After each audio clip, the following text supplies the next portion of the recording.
Hey everybody, how's it going? It's me, Comic Crack. Hopefully you can hear me okay.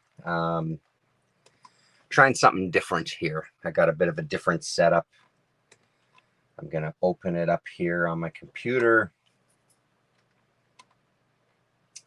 It's looking good to me there. So welcome. How are you? It's gonna be a quick brief tonight and a little earlier than normal. We had our hangout today on LaRasa's channel. And it went well. It's been a while since all three of us have gotten together. Schedules lined up. It was great to kind of sit and chat. I didn't read a ton this past week. Things are kind of getting busier and busier. I'm working on weekends, so it's not leaving a ton of time to sit and read a lot of books. But I did pick up some stuff lately, and I thought we'd have a quick look through those. I'd say a few words about some of the books that I did read, and we'll call it a day. So starting out with this Doctor Strange, or this Strange rather, #1. This is another in the land of the variant issues. This is one that I got from one of the local guys. Hello, Gore Vidal. How are you? Yes, I am reading The Killer. We'll get there. Yeah, absolutely. Well, good to hear that you're enjoying it as well. So this is from a local guy who has he kind of deals with variant covers. Most of the time, it's stuff that I'm not super excited about. I think it does really well for him. I've shown off some of the stuff I've gotten from him in the past, but even though I didn't like this book necessarily, I thought this cover was great. I'd kind of pre-ordered it through him a couple of months ago. So once you kind of do that in advance, you're locked into it. So I grabbed that cover there. From the Comic Addicts, I got, as usual, there was a bit of a auction. There's a lot of kind of buy it now auctions, or, increase of 50 cents or $1 type of auctions. And he had some Cull comics on there. So I grabbed a lot of them. I didn't look closely enough. I thought it was actually this whole 4-issue miniseries. So it's these 3 from, I think, 2008 is when these are from. And there's a look at the interiors. Written by Arvid Nelson, artist Will Conrad, and then color artist Jose Villarrubia. Lettering by Richard Starking and Comic Craft. And then the cover is Andy Braze. And I love this cover. It is gorgeous. I would love to see an entire issue drawn like that. So it's good looking stuff. I didn't realize that this was a kind of a rewrite of the original stuff, of the original Cull books. So that doesn't thrill me as much. It's like seeing multiple Batman movies with his origin story time and time again. Like we get it. I was hoping that it was an extra story. Hey, Loading the Cannon, how are you? I was just listening to your newest pickups video while I was setting things up for now. So, I mean, this isn't bad. It's just that we've read it before.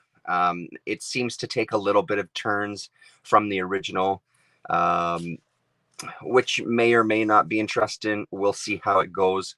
The good thing is it's only a few issues. I actually, now that I've said it out loud, I'm not sure if it's only a 4 or if it's an actual 6-issue miniseries. So there's the covers for these ones there. So this one is called Serpents in the City of Wonders. And then there's that cover for issue #4. The other book that he had in that stack was The Cat and the Skull. And I think this is 2011. 2012 is when this one came out. David Lapham on writing duties, Gabriel Guzman on art, and then colors by Gary Henderson. The style isn't horrible. It's not that great though. It's not really my thing. I like this profile though. I will say I do like that profile image. He definitely looks like more of an indigenous man in this one, which is pretty interesting to see. So we'll see. I'll keep my eyes open for this stuff and give it a shot, because why not? I'm all about Cull, I guess, these days. So that's that. There was a mini comic convention last weekend, put on by the guys who do our big Comic Con. Well, I guess it's the Pop Culture Comic and Pop Culture Con. So they did kind of a smaller one to ease people back into it. There was mask requirements. All these are not mask requirements. Maybe they weren't a requirement, but to kind of get people back out there into the convention world. I knew a bunch of guys who had tables. They were all saying they did pretty great.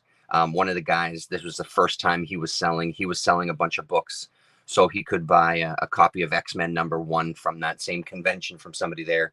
So he kind of got one of his Grail books by making a bunch of money off of his books and then striking a deal, doing some trade. I looked around. There wasn't a ton of stuff, but I did pick up some Red Sonjas to fill in a couple of gaps. Issue number 10 and 12. I feel like maybe I showed these off before. Maybe I'm showing these again. But anyway, there you go. Some Red Sonja. Ashley at 204 Comics. 204 Comics had their 1-year anniversary this past weekend. April 1st was their anniversary, and he had sales on all weekend. So when we went on the Friday, I took Friday off of work because I've been doing these weekends. I kind of had some bank time, used it all for Friday. He had 3 for $1 bins. Lillian got some comics for herself and a couple of her friends. I found some stuff in the dollar bins, not a ton. I've gone through those dollar bins so often that I think the stuff that's in there that I've wanted, I've pulled out at this point. He had sales on back issues. He had sales on new comics. He had deals if you had a pull list with him already. If you were just signing up for a pull list, he had deals for you there. He was doing slabbed books as well, too. We have a special guest. Hello, Lillian. Hi. You won't be able to see everybody, but Lillian is here, everybody. Are you going to bed? Yeah. Yeah. Me and Mom were wondering if you want to read some Winnie the Pooh to us. No, I'm doing this, but maybe in a bit. I shouldn't be too much longer. Are you going right to bed now or in a little bit? I'll ask Mom. Maybe if you can wait like 10 minutes. Okay. I'll see you in a minute. There you go. Sorry about that, everybody.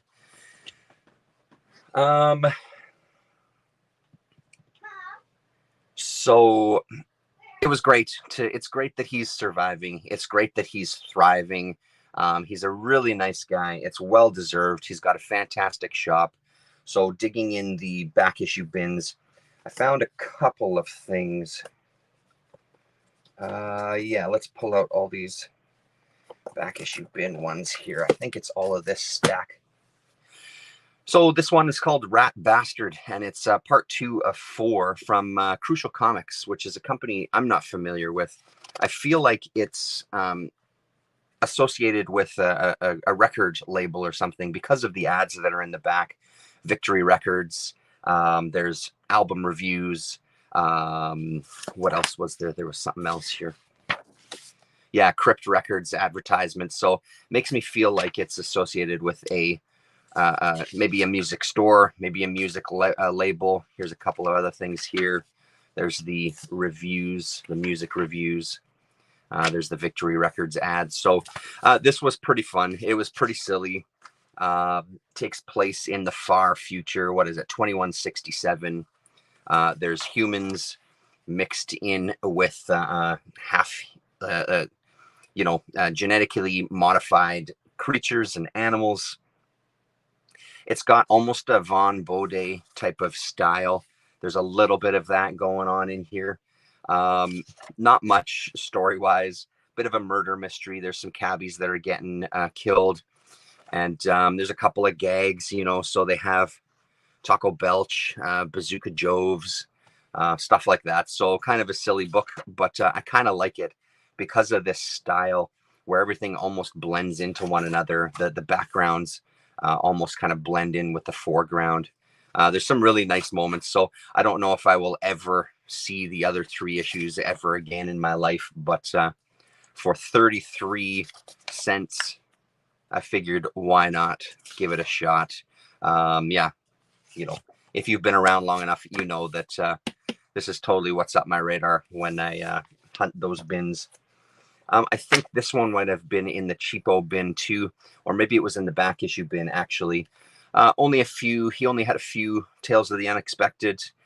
Very, very, very slowly picking these up when I can find them. I think it was priced at $3, and then I got a discount, if I'm remembering right. So I haven't sat and read through this one yet, but you know what you get with Unexpected. There's always going to be something interesting.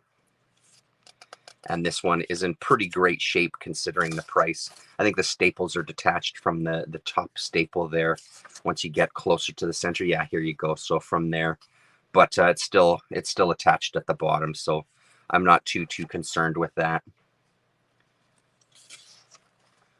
So there we go. Oh, look at this ad. That's great. Kabbalah Transogram. You were under the spell of Kabbalah, the mystic one, sees all, tells all the secrets of your future. So maybe it's not an ad. Maybe it's part of a story or something. Great stuff anyway. Hello, Gator. Yeah, there isn't much else. Everything else is Teen Titans and Batman and et cetera, et cetera. Oh, that's not one from the bins. Hold on one sec. We'll look at that one in a bit. Now this one was really great to find. I think there's 4 issues in this. This was from the dollar bins. So this was another 33-cent score. Adventures into the Unknown, Frazetta, Williamson, Sutton, and more, with Frazetta front and back covers. This looks fantastic. I'm very excited about this one. It looks like it's reprints of stuff. This came out in 1990 is when this was published. George Wildman, art by Joe Staton in this first story. I haven't read this one. I did a very, very quick flip through of this book, but there's some really great looking stuff here. Like, I love this page quite a bit. I feel like I passed over something too. Yeah, there you go. Timeless Tribe. Ken Landau, is that what that says there?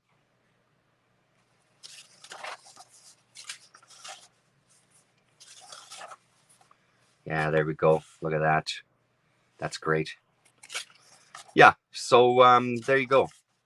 A few other issues of this one. Another one where I doubt I will see any of this stuff ever again. But there we have it. So Ventures into the Unknown, #1 from A+ Comics. I can't believe I saw this one. This was not in the dollar bins. This was in the back issue bins. It was crazy enough to find True Love #1. When I did, I never thought that I would see #2. It just felt like one of those books that just isn't going to be out here. There's Eclipse Comics there. It's got a bit of water damage, a little bit of a waviness to it. But True Love #2. This was a 2-issue limited series, reprinting some romance comics, and right out of the gate we get some Alex Toth, which is always a bonus. So I don't remember. I think that the first one had some, I'm pretty sure it was a Dave Stevens cover on the first one. I think. So I think that's why that one, when I did find it, cost a little more than like $1 or $2. I think this was like $2 maybe to get this one. So there we go, adding to the good old Eclipse. Yeah, it's true, Gore. It really feels like that sometimes. Digging in these lost bins. He had a lot of dollar bins. There was probably 8, 12. I don't know. There's probably like 14 or 15 dollar bins. So I think he even had a thing. If you want to fill a long box for $100 Canadian, that was part of the sale that he was doing. From his back issue discount bin, I found 4 issues of Murder Falcon. Daniel Warren Johnson's Murder Falcon. Unfortunately, I dug and dug. I couldn't find issues number 1 to 3. When I go back issue hunting, I do like to try to get the whole series, but no such luck here. But these were the only copies that he had, so I figured I'd snatch them up. I know about the book. I haven't ever read an issue. I've seen him doing some drawing on his channel. And I love Daniel Warren Johnson, so more than happy to pick this up. Like, look at this stuff. This looks great. I haven't even really flipped through these issues, to be honest. So I'll keep my eyes out for 1 to 3. Maybe I'll post on the Facebook groups and see if anybody has stuff. So he's got so much energy in his lettering and stuff too. Really great. So that's it. Number 4. There's number 5. Number 6. Great immortal looking guy, black metal looking guitar shredder. And then issue number 7. Did this go 8, 9 issues, something like that? I'm not sure. When is this from? Was this just last year? No, 2019. So a few years ago at this point. There we go. I have Animal Castle on my pull list with 204, or at least I thought I did. Unfortunately, I missed out on issue number 3. They didn't have it in my pull box for me, but I made sure to grab number 4. They only had a couple of issues left on the shelf, so I grabbed one. I haven't sat and read it. I'm loving this book. Chapter 2, Winter Daisies. I'm loving this book. I've talked about it before. It's no surprise. The first 2 issues are phenomenal. If you can find it, I wouldn't hesitate to pick it up. I hope I can get my hands on issue number 3. It feels like it's a book that when it kind of sells out, you're shit out of luck until you can get a reprint or a second printing or something. So I'm hoping that Galaxy Comics down Henderson Highway has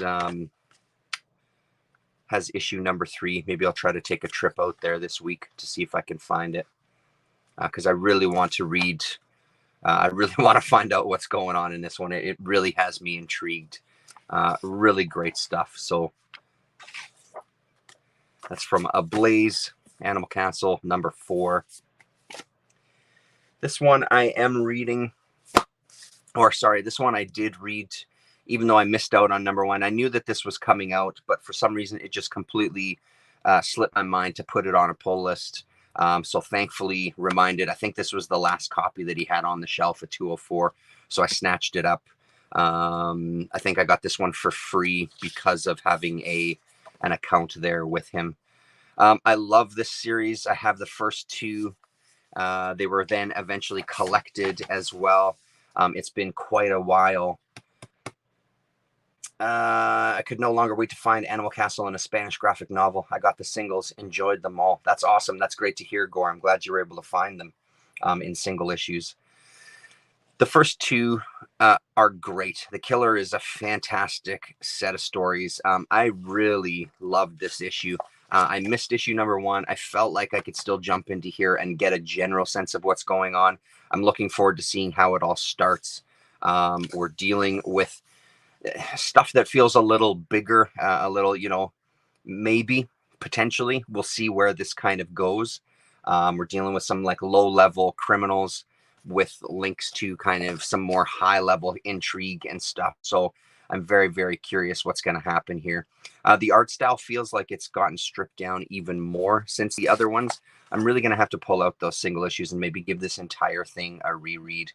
And again, I'm hoping that I can find issue number 1 out there. I'm hoping it hasn't completely vanished.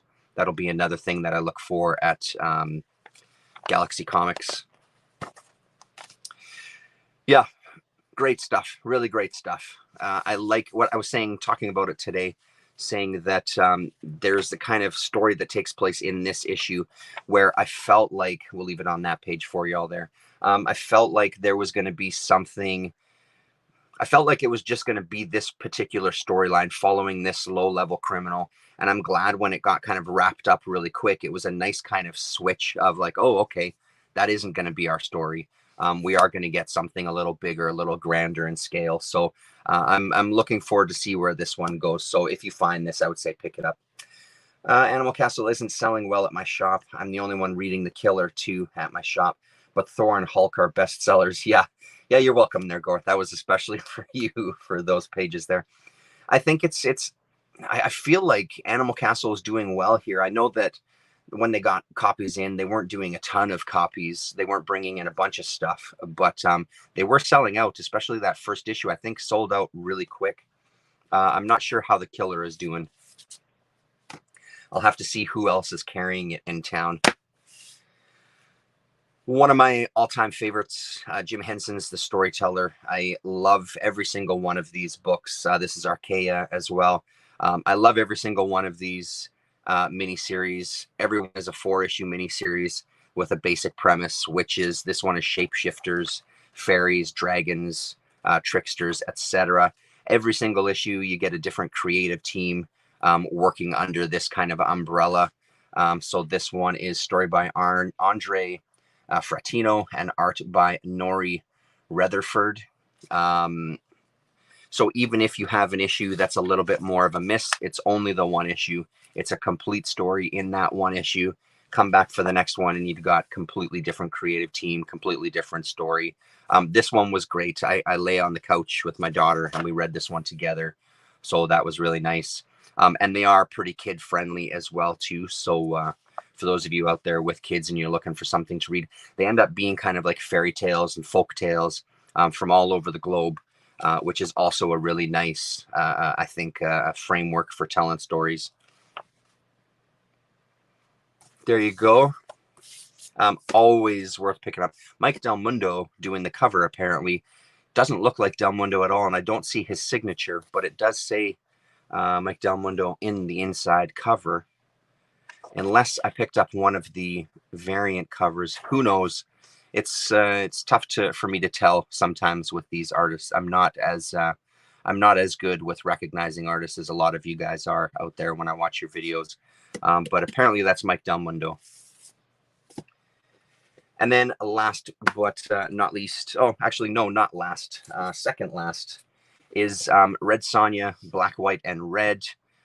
When he has new comics come in, the next month he has them in the back issue bins for $1 off cover price.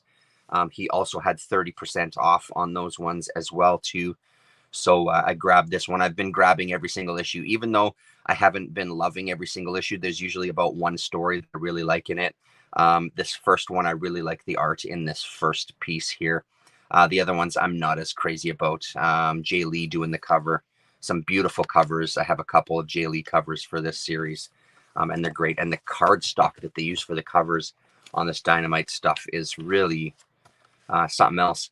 So this is a book that just confuses me, and I said it today on the chat too. I'm not sure who this is for. You get a story like this, which to me is maybe more adult oriented. You get the advertisements for books that are a little more adult oriented, and then it turns out the story is kind of about this cat, which leads into kind of our next story, and you get this next story that's very kid-friendly art and a very kid-friendly story.